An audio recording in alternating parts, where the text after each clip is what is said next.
Do you believe that men and women are equal? Honestly, the myths, No, of course not. Who told you they are? You don't believe they are.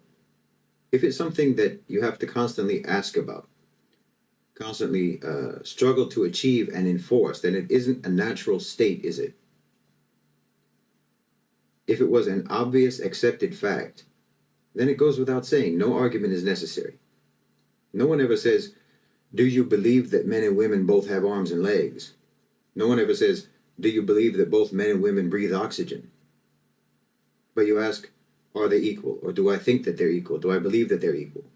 Well, if you believe that they're equal, and you believe that their equality was a natural, undeniable reality, then you would be insulting my intelligence to ask that question. Many engage in continuous debates about Islam, which according to you raises the question about its unshakable establishment. Yet the level of conviction demanded by Islam necessitates almost absolute certainty in its truth. This is because it calls for complete submission to its moral principles that are counterintuitive and makes claims about the natural world that resembles fairy tales. Therefore, if we are to take seriously this argument, you just refuted Islam.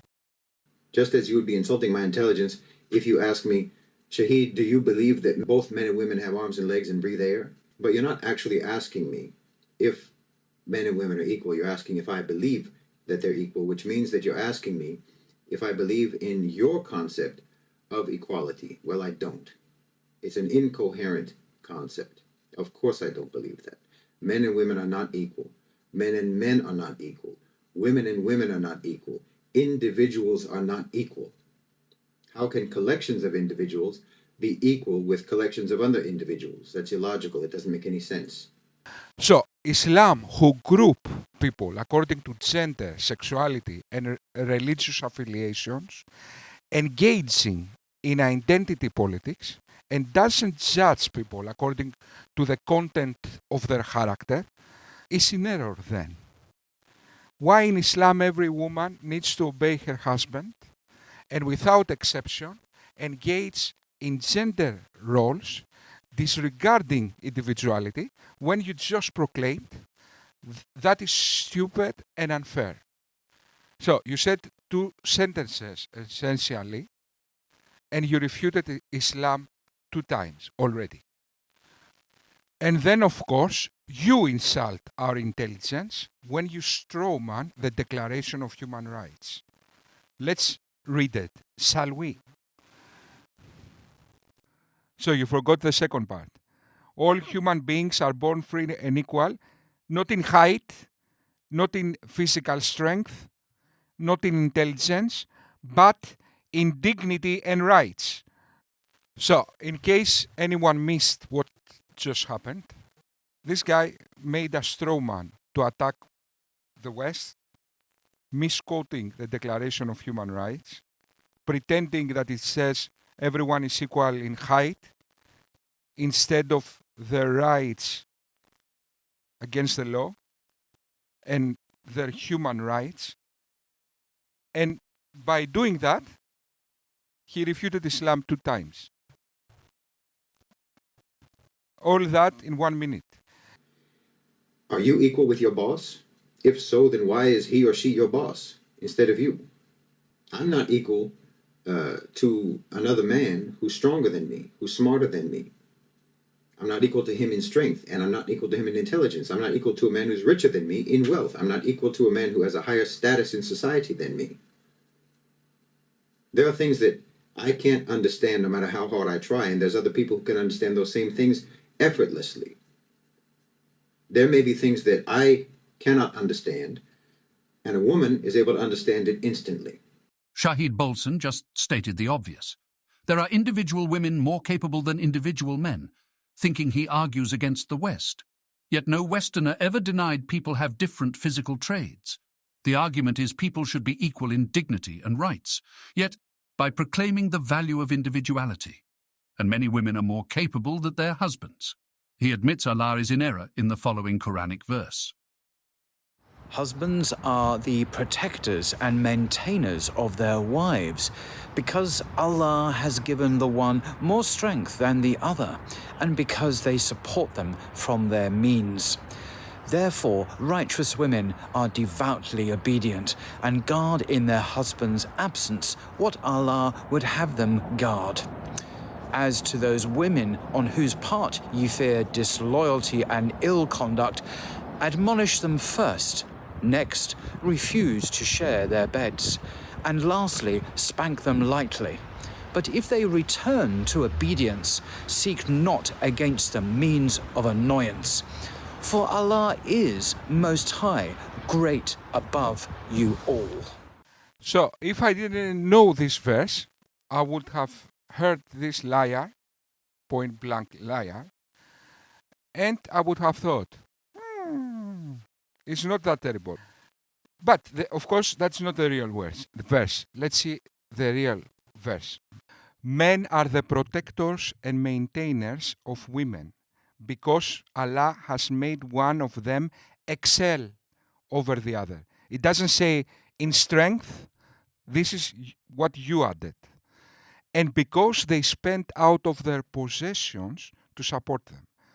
Thus, righteous women are obedient and guard the rights of men in their absence under Allah's protection. As for women of whom you fear rebellion, admonish them and remain apart from them in beds and beat them. It doesn't say beat them lightly. Or maybe there's something that I can do that a woman cannot do. So how are you going to extrapolate from those examples or those scenarios that therefore, because Shahid can do something that a woman can't, or a woman can do something that Shahid can't, therefore that means that this gender is superior to that gender or vice versa? Now, you created a concept that is inconsistent, does not align with human reality or human complexity. And you invented that concept because your culture has historically been abominable towards women. Nobody in the West implied that once we realize differences in physical traits among people, that means we consider them inferior or superior. That is a straw man. The West says all human beings are entitled to their human rights. Islam denies women's basic human rights because they are women. The West has never known what to do about women. You went back and forth for centuries trying to decide if women were goddesses or witches, tools of the devil, the cause of original sin. You used to wonder whether or not women even had souls. There's never been any people on the face of the earth so confused and twisted up about women as the West. And then you came up with a so-called solution, which was to create this even more confused concept of equality. Equality in dignity and rights, you imbecile. How embarrassing. And then you'll accuse the Muslim world, and in fact, the entire non-Western world, of being misogynistic and patriarchal, which is what you are. According to the dictionary definition of the words misogyny and patriarchy, Islam is these things. Islam is misogynist because it has prejudice against women. That is like saying an apple. And it is an understatement, okay? But also contempt for women, as Islamic scriptures seem to belittle women, almost like referring to cattle. Although undeniably there is a small minority of Westerners that are misogynist, as it happens, these bigots, although Christians in some cases, surprisingly, they love Islam. I don't support women's rights. I don't support LGBT rights. I believe in race and gender essentialism. I'm Catholic. I'm a Catholic reactionary. I believe that organized Jewry is extremely influential in the United States and pushes...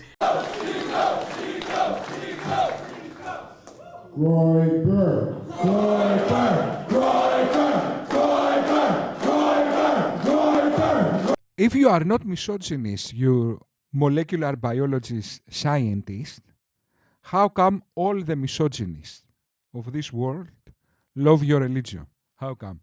It's a weird coincidence, eh? Andrew Tate, the most famous misogynist in the world, converted to your religion. Why is that? Even Fuentes, who is a Christian, loves your religion. Who is the other most famous misogynist of the world? Sniko, another misogynist. He also likes your religion. What a coincidence, eh? How come? How that happens? Please explain. Western institutions, though, guarantee full equality of women in dignity and rights, therefore not misogynistic. Dignifying women is not treating a minority of them who are Muslim as valuable commodities for males, and the majority of women as concubines and whores. Dignifying women is giving them their full human rights and considering them as an equal individual in a fair and even society. Then you said that Islam is not patriarchal. Obviously, you don't know the word, what patriarchal means, and you are confused. You think that means chauvinism or something like that. Patriarchy comes from a Greek word, patir archon, which means a society that the father figures have authority. Okay, how can you say that is not Islam? Not even Muslims deny that. Not even you deny that. So obviously you don't know what this word means. But under the middle brain bullshit, you say, there is a true message. Look the profile of an Islamist. His comprehension skill is for the dunks, how you say that? It's terrible. He perceives everything the opposite of truth. So yeah, if black is white and white is black, then Islam is in fact a good religion. But because we are not living in the opposite world, Islam is a bad religion. So my friend, when you are perceiving reality always as the complete opposite of truth, no wonder you are a Muslim. That is the only value in your videos. People can see the profile of a Muslim convert, how he sees the world. The West is patriarch, Islam is not patriarch. The West is misogynist, Islam is not misogynist. Although these people don't like the words misogynist. If you read them the definition, he will then agree that Islam is misogynist. These people, they see the definition, they agree, yes, I like that. But then they don't like the word. So if they see the definition of the word patriarchy, they say, yes, obviously, yes, I agree with that. But I don't like the word. The word, of the definition. You would accuse the rest of the world for that because the rest of the world never talked about equality the way that you do.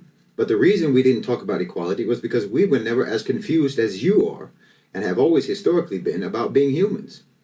And then you try to force us to try to explain our beliefs to you according to your framework. To try to explain to you, for example, how Islam actually upholds the equality of the sexes in terms of both men and women having equal innate value, but they have different roles in society and so on. There's no reason why we need to do this. Why should we try to make our clarity align with your confusion? Why is it even necessary? This guy really thinks the moral controversies in Islam is moral clarity. And the Declaration of Human Rights is moral confusion. So, again, like an insane person, you see the world upside down, the opposite of truth. It's difficult to argue against that because yours is not an error in logic, but a mental disease. So you need a medical professional. You don't need a philosopher. To claim the outrageous barbarity in Islam is moral clarity, and the most simple, intuitive, basic moral rules we call human rights is moral confusion, okay, you are for a mental institute. You are not for logic. You are for the, I don't know, the ambulance to. Okay, so people. Okay, so let's take one article of the Declaration of Human Rights. All people are entitled or have the right to own things, to have property. So this is moral confusion. All people have the right to property. This is moral confusion. And let's put half of the human population in bags for absolutely no reason and treat humanity like a big colony. What is that? That is moral clarity. Okay, guys, thank you very much. I will the next what I that is irrelevant with the video I just did, but I found in my old computer some old songs I made, and I will put one now.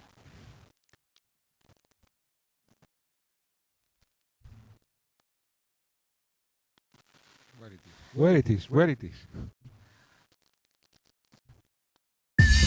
Ah, here it is.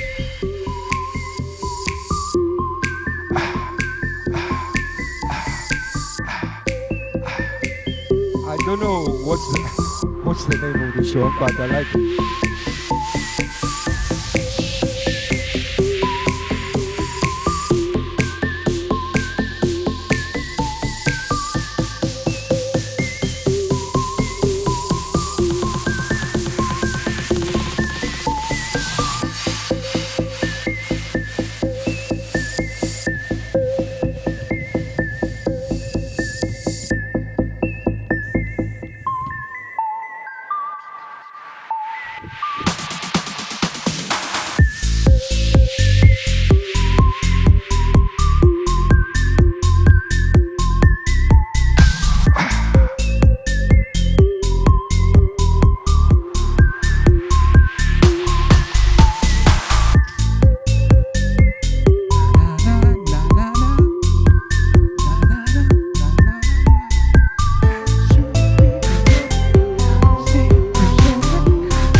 Haven't found